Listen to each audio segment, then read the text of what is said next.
Every mower company in America wants to print three specific words on a box, and most of them legally can't. Made in USA, unqualified, no asterisk, no fine print, because the FTC's rule is brutally simple. Final assembly here, all significant processing here, and all or virtually all of the parts made and sourced here. Miss any one of those, and you're looking at a penalty north of $53,000 per violation. So the industry got clever instead. Assembled in America. Built in the USA using domestic and imported materials. Designed and engineered in. Those aren't marketing flourishes. Those are legal positions, written by people who knew exactly which sentence they were allowed to use, which means the flag on the box in front of you isn't telling you what you think it's telling you. Today, I'm going after the handful of brands that don't need the qualifier. Companies that take raw steel in one door and roll a finished machine out the other in buildings you could drive to this afternoon. And I'll tell you right now, this got a lot messier than I expected. One of these companies is majority owned by a private equity firm in Toronto and still runs an unqualified American-made claim on its own website. Another one buys a critical driveline part from a Japanese-owned company that builds it in Tennessee with American workers, which completely breaks the way most people argue about this. And the brand that probably deserves the top spot on this list is the one everybody leaves off of. So give me the next few minutes, because by the end, you'll be able to walk up to any mower in any store and know in about 5 seconds whether that flag means anything at all. Let's start with the brand everybody argues about, and let's settle it with a document instead of an opinion. Pull up the John Deere S100 lawn tractor on the Lowe's website, scroll past the marketing, and read the product details. Built in Greeneville, Tennessee, USA, using domestic and imported materials. That's a qualified claim. Deere telling you, in writing, on the retail page, that this mower doesn't clear the unqualified bar. Nobody writes that sentence for fun. You write it because somebody added up the parts list and the shorter version wouldn't survive. So Deere isn't lying to you, and the plant behind that sentence deserves more credit than it gets.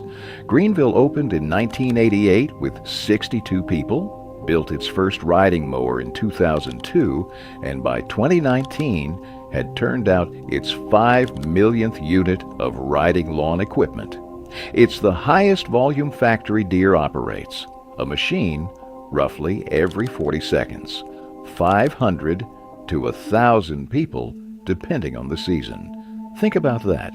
5 million machines, up to 1,000 American workers, and they still wrote domestic and imported. That's not a company hiding something. That's a company that ran the numbers and couldn't get there, which is why the two arguments people actually use against Deere both fall apart the second you check them. The first is Mexico. Deere confirmed it's moving mid-frame skid steer loaders and compact track loaders from Dubuque Works to a new plant in Ramos Arizpe, finishing by the end of 2026 about 200 production jobs, real, documented, and brutal for those families. But look at what Dubuque keeps building. Large frame skid steers, backhoes, crawler dozers, crawler loaders, knuckle boom loaders, all construction equipment. Deere's mowers come out of Tennessee and Wisconsin, and not one of them is touched by that move. Same problem with the layoffs. The 2,167 cuts across Iowa and Illinois are a real number, but Deere tied them to falling demand from farmers in a year corn was down 37% from 2022. That's a farm economy story being stapled onto a Mexico paragraph to imply a cause the company specifically denied. The second argument is worse because it's backwards. It goes, the transaxle under the seat is tough torque Tough Torque has a Japanese parent, therefore foreign part. Tough Torque builds in Morristown, Tennessee, and has since 1989. It was established by Kanzaki Kokyu Koki of Amagasaki for the specific purpose of being a domestic manufacturing base. It handles all manufacturing for its products inside U.S. facilities. And in January of 2023, it added 20,000 square feet and 60 more East Tennessee jobs. Japanese-owned, American-built, two different sentences. And that's the whole thesis of this video, isn't it? A badge on a hood doesn't tell you where a machine was born. A badge on a transaxle doesn't either. You don't get to use that principle when it wins your argument and drop it when it doesn't. Here's the half nobody tells you, and it matters for the machines coming up. The commercial side of this industry largely runs on hydro gear. Out of Sullivan, Illinois, a company born from a 1991 joint venture between a hydraulic transmission maker in Ames, Iowa, and an axle builder in Sullivan, who decided to stop shipping halves to the same customer and just build the finished unit. So some of these mowers carry a Japanese-owned transaxle built in Tennessee. Others carry an American-owned transaxle built in Illinois. Neither one is the gotcha people think it is. If you want to hold Deere to account on sourcing, you don't need any of that. The Lowe's fine print already did it in one sentence. So I threw out the question everybody asks and replaced it with one you can actually check. How far up the chain does each company go? There's a real ladder here. At the bottom, finished parts arrive from overseas and somebody bolts them together in a U.S. building.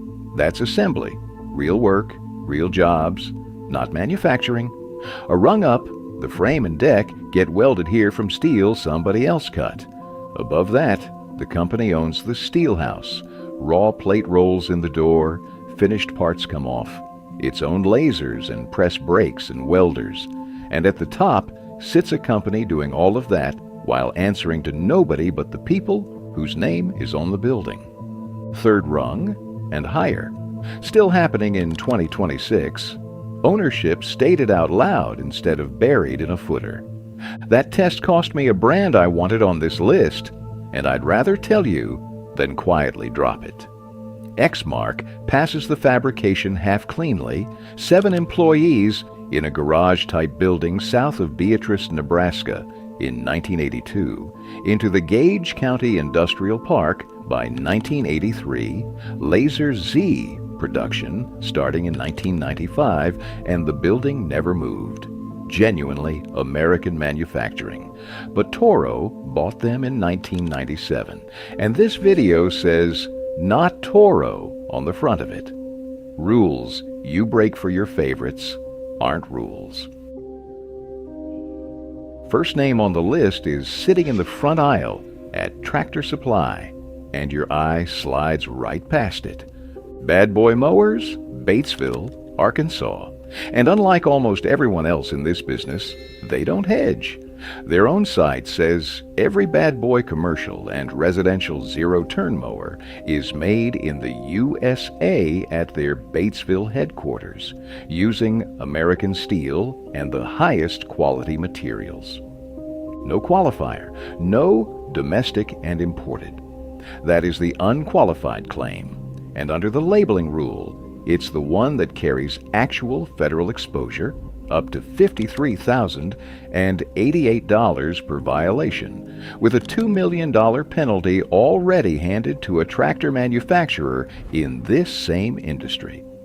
A company still printing the unqualified version, in 2026, is either very confident in its parts list or very reckless, and Bad Boy has been printing it for years without incident.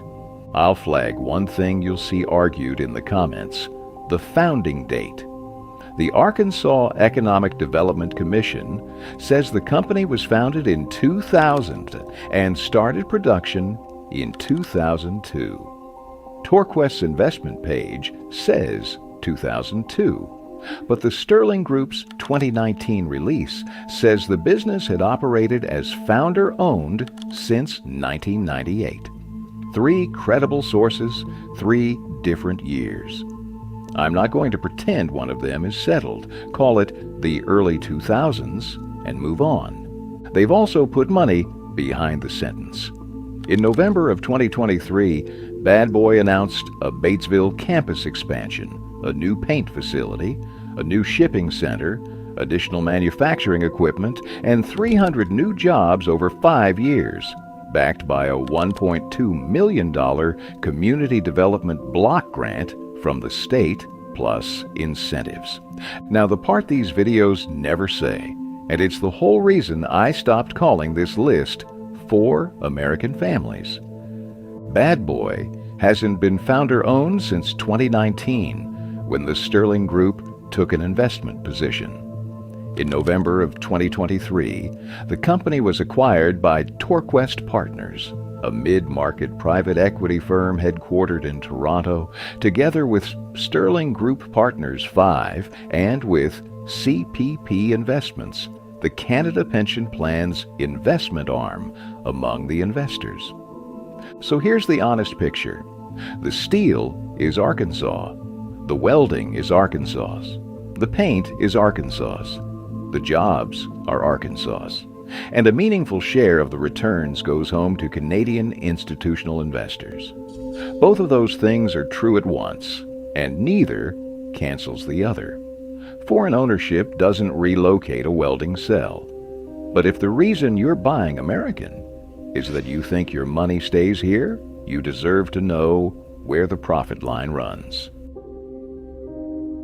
Second name is Scag Power Equipment, and its origin is the reverse of almost everybody else's. Scag was founded in 1983, and from the very first machine, it had no factory. Its products were built under contract by a metal fabricator in Mayville, Wisconsin, called Metalcraft of Mayville. 3 years later, in 1986, Metalcraft bought the brand outright, and Scag became a division of the shop that had been building it. That's the whole story right there. Metalcraft wasn't a lawn company that learned to weld. It was a heavy fabricator that acquired a mower line. Let me correct a piece of lore you'll hear repeated everywhere, including in the video that sent me down this road. People say Metalcraft has been shaping heavy industrial metal in Mayville since 1920. The 1920 business was the Peerless Traveling Goods Company, a luggage manufacturer, which ran until it ceased operations and was sold in 1958. The metal lineage actually starts in 1926 with the J. Dorst Company, a die-sinking business that converted into metal stamping for the automotive industry and became Dorst Metalcraft in the 1940s. Metalcraft marked 100 years of heritage in 2020. Close to a century of metal, just not from luggage. The current footprint is also much bigger than the number floating around online. You'll see 680,000 square feet across Mayville, West Bend, and Beaver Dam, quoted constantly. That's scraped from an old dealer page. Metalcraft's own releases describe more than 1 million square feet spread across multiple facilities with over 1,000 factory and office personnel. The Mayville plant alone covers 45 acres, more than 600,000 square feet, and 20 loading docks. That diversification is the nuance nobody mentions, and it's a strength. Metalcraft fabricates components for Fortune 500 companies in construction, forestry, agriculture, material handling, and for the U.S. military. The lasers and press brakes and robotic welders are amortized across several business lines, not just mowers. Scag's own words on this are blunt. They say they're one of the last commercial power equipment companies that actually manufactures its own components, and that many mower manufacturers are really assemblers bolting together parts somebody else made. And that brings me to the piece of this story I've never once seen included in a Made in America mower video. Dane Scag. Because Dane Scag didn't start with Scag. He got his start founding Bobcat in the 70s while he owned Wisconsin Marine, where he designed the commercial 21-inch walk-behind that thousands of contractors ended up using. He sold Bobcat to Ransoms, Sims, and Jeffries, a British agricultural machinery maker. Then he founded Scag Power Equipment on a handshake agreement with Metalcraft. He'd design and sell the machines, and they'd build them. Metalcraft bought the company in 1986, and he stayed on as president until 1991. He developed the first dual hydro-drive wide-area walk mower and won the industry's OEMIE award in 1990.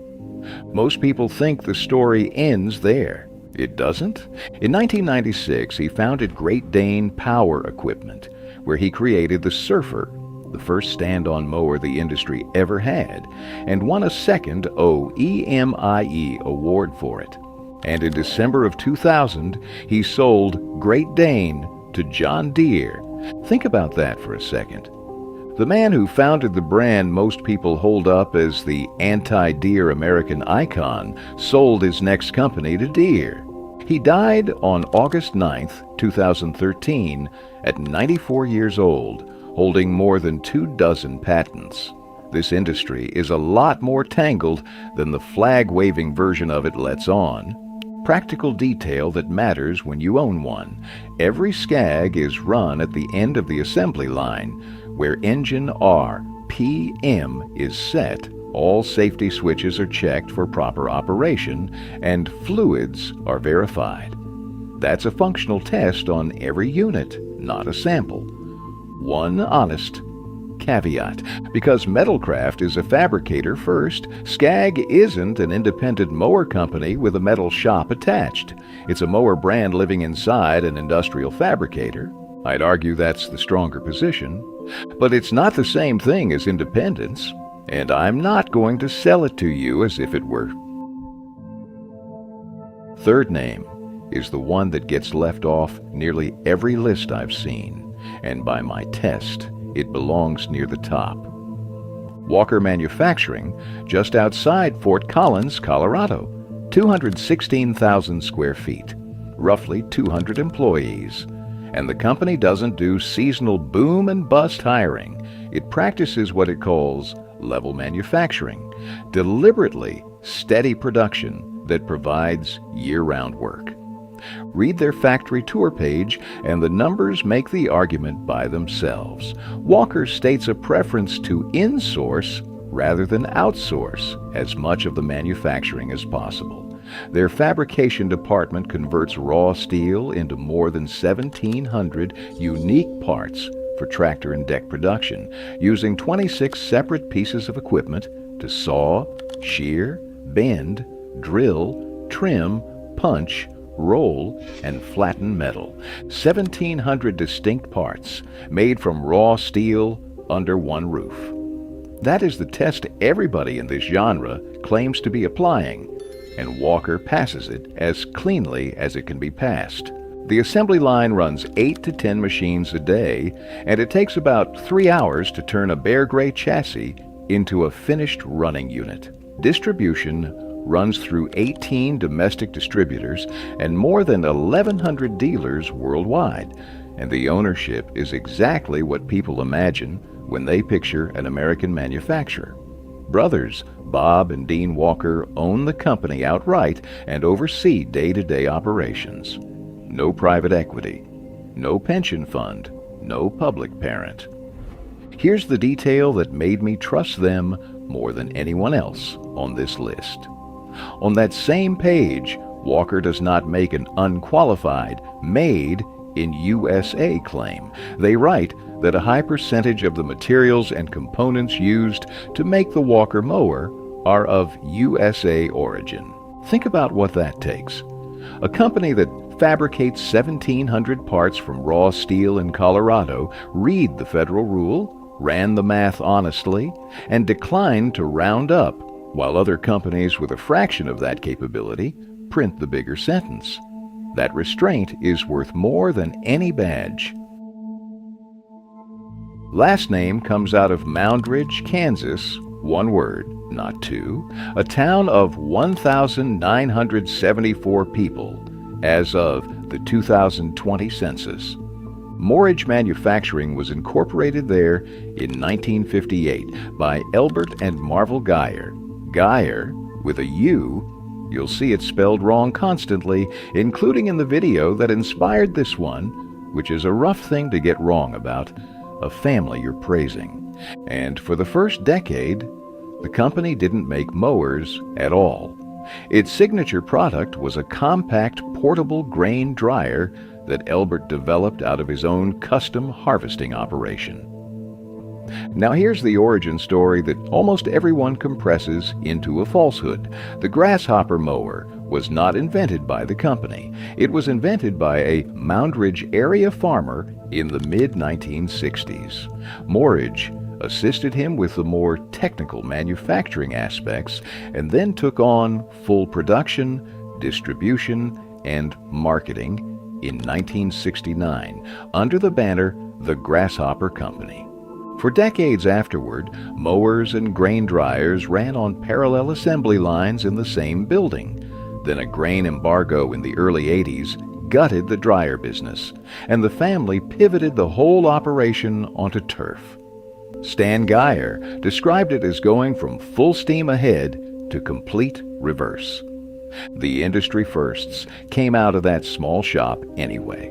The first commercially viable zero-turn in 1969, the dual swing-out control lever in 1973, the first diesel-powered zero-turn in 1983, though one Kansas source dates it to 1984.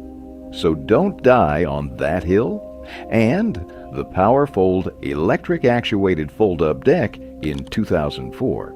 Today, it's a 300,000-square-foot plant, roughly 300 employees, and products sold in more than 50 countries. Grasshopper has been a repeat customer of the White House grounds crew for around 2 decades, and in July of 2017, the company was selected to represent Kansas at the Made in America Product Showcase, where a third-generation family owner drove a front-mount 727 KTEFI to Washington personally. The Kansas governor's mansion runs them too, and the sentence that puts Grasshopper at the top of my ladder is one they've published for years. No parent corporation and no outside investors make the decisions at Grasshopper. Third generation of Geyers. Still. 2 things they'd probably want you to know accurately. Their own public wording is designed, engineered, and assembled in Moundridge, Kansas. Assembled, not the unqualified claim. The same restraint Walker shows, and for much the same reason. And Grasshopper is a commercial-grade brand with no budget homeowner line. If you hear somebody say their residential models start in the high single-digit thousands, they probably haven't opened a dealer page. Let's handle the engine question here instead of punting it to another video, because somebody always asks. Every brand on this list buys its engine, all of them. Kawasaki and Kohler dominate the commercial end. Briggs turns up more on the residential side, and Kohler's engine business itself was sold to Platinum Equity and rebranded as Rihelco in 2024. There is no zero-turn manufacturer in America casting its own blocks, so when somebody in the comments says, "Yeah, but the engine's foreign," they're right. And it lands exactly the same on all 4 of these machines, on the green one, on the orange one, and on pretty much every mower sitting on a dealer lot in America. It's the one place the entire industry looks remarkably similar. When I say a mower is built here, I'm talking about the machine, the frame, the deck, the fabrication, and the assembly process that turns steel into a mower, not the power plant bolted on top. And I'm not naming engine plant locations I couldn't verify just to win an argument. Which brings me to the part that actually matters, because none of this should require trusting me. 2 moves. Standing on a dealer lot on a Saturday. First, find the serial tag on the frame and read the label language literally. Made in USA with nothing after it means the company accepted real federal liability under a 3-part test. Final assembly here, significant processing here, all or virtually all components made and sourced here. Built in some city using domestic and imported materials means they ran the same math, came up short of the unqualified standard, and told you so. And assembled means a company being careful on purpose. Careful isn't guilty. 2 of the most genuinely American operations in this entire video use that exact word. Second, ask about the model, not the brand. Never ask a salesperson whether the mowers are American, because the answer is always yes. Ask which plant that specific model number comes out of. Companies split their product lines constantly. The same outfit welding frames in Arkansas might be importing tractors from Korea. The same corporation building 0 turns in Nebraska may source other product categories overseas, and that's really the whole lesson. Now tell me down below, which of these 4 surprised you? And more useful than that, which one do you think I got wrong? Because on this subject, somebody always does. And about half the time, they turn out to be right. If you've got a plant tour, a receipt, or a parts diagram that says otherwise, bring it. I'd genuinely rather be corrected than confident.